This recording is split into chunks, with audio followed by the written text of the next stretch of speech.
Uwi na po tayo. Ito yung huli natin. Karpa. Dalawang karpa.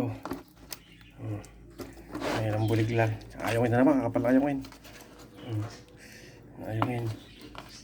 Kapal lang. Medyo malalaki. Ayungin po yan. Ito yung mga alaga. Dami din. Yung buna natin. Sabi ng biya. Malaki ng biya. As usual, yung mga alaga.